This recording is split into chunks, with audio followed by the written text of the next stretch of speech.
ગઈ તારીખ 14/2/26 રોજ વસ્ત્રાપુર પોલીસ સ્ટેશનમાં એક ફરિયાદ દાખલ કરવામાં આવે છે. તેમાં હકીકત એવું છે કે આ કામના ફરિયાદી મહાવીરસિંહ ભરતસિંહ રાજપૂત અને તેમના માસીના દીકરા સિંધુ ભવન રોડ ઉપર આગલા દિવસે ત્યાં ગાડી પાર્ક કરવાના હોર્ન બાબતે લોકોને માથાકૂટ થયેલી. તેની અદાવત રાખી આ કામના આરોપીઓએ એક સમથીન ભેગા થઈ અને વસ્ત્રાપુર તળાવ આગળ બોકડા પર બેઠેલા આ કામના ફરિયાદી અને તેમના માસીના દીકરા પર એક પ્રકારનો હિચકારો હુમલો કરી અને આ ગુનાનો અંજામ આપ્યો હતો. આ ગુનાની હકીકત એવી છે કે આ કામના જે આરોપીઓ છે એ જે સિંધુ ભવન રોડ પર જેમની બીના બની હતી એની અદાવત રાખી અને હુમલો કરવામાં આવ્યો અને જેની વિગતવારની ફરિયાદ લઈ અને વસ્ત્રાપુર પોલીસ સ્ટેશનમાં ગુનો દાખલ કરી અને વસ્ત્રાપુરના પીએસડી આ બાબતે તપાસ કરી રહ્યા હતા. જેમાં જે 15 માણસનું જે ટોળું હતું તે પૈકી ગઈકાલે પીરાણા જે સ્ટેશન છે ત્યાં આગળ હકીકત મળે છે કે આ કામના આરોપી ત્યાંથી પસાર થવાના છે. તો ડિસ્ટા પીએસઆઈ અમારા જે ગઢવી સાહેબ છે હકીકત મળતા આ કામના આરોપી પરેશ, સુનિલ, ચહેરા, જયેશ અને મોન્ટુ એ ક્રેટા ગાડીમાંથી નીચે ઉતારતા પૂછપરછ કરતા આ કામના આરોપી છે તેવું જણાતા તેઓને આ ગુનામાં લાઈ અને અટક કરવામાં આવેલ છે અને જેની હાલ તપાસ વસ્ત્રાપુર પોલીસ સ્ટેશન ચલાવી રહી છે. ઇજાગ્રસ્ત કોણ છે, તેનો બેકગ્રાઉન્ડ શું છે, આરોપીનો બેકગ્રાઉન્ડ શું?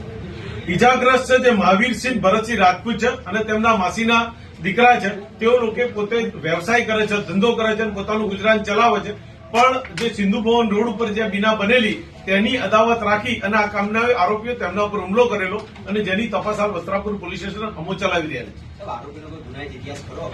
હા, આ કામના જે 5 આરોપી જે પકડાયેલા છે તેમાં આરોપી તરીકે જે છે પરેશ, ચહેરા, જયેશ અને મોન્ટુ આ 4નો ગુનાહિત અલગ અલગ પોલીસ સ્ટેશનની અંદર તેમના વિરુદ્ધ ગુના દાખલ થયેલા છે અને તેમનો ગુનાહિત ઇતિહાસ તેઓ લોકો ધરાવે છે. ના, તપાસની અંદર હાલ આ બંને વચ્ચે અગાઉ કોઈ અદાવત નથી, પણ સિંધુ ભવન રોડ ઉપર જે હકીકત બની કે હોર્ન મારવાથી પાર્કિંગ બાબતથી તેમના વચ્ચે મંદુક થયેલું અને એ જે બીના બની એની અદાવત રાખી અને આ કામના ફરિયાદીને સાક્ષી પર હુમલો કરવામાં આવે.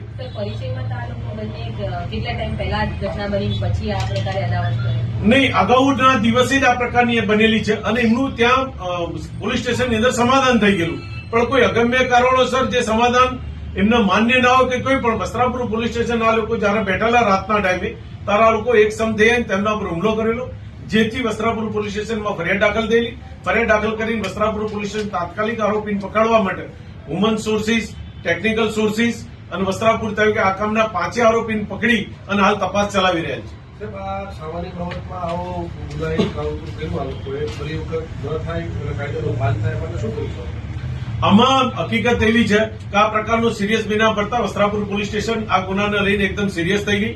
સિરિયસ થઈને ઊંડાણપૂર્વક તપાસ કરતી હતી. આ કામના આરોપીનો ગુનાહિત ઇતિહાસ હોય એટલે આરોપીએ બી ચાલાક અને હોશિયાર હોય. સામે પોલીસ પક્ષે પણ એટલી તકેદારી અને પુનઃપૂર્વક આની તપાસ કરી અને એના પાછળ લાગી અને અમને એમને અટક કરેલા છે અને એની તપાસ અમે હાલ ચલાવી રહી છે. તે લોકોનો ગુનાહિત ઇતિહાસ પણ છે, પણ પોલીસની સફળ અને સારી કામગીરી હોય એ લોકોને અટક કરીને હાલ અમે તપાસ ચલાવી રહ્યા છીએ.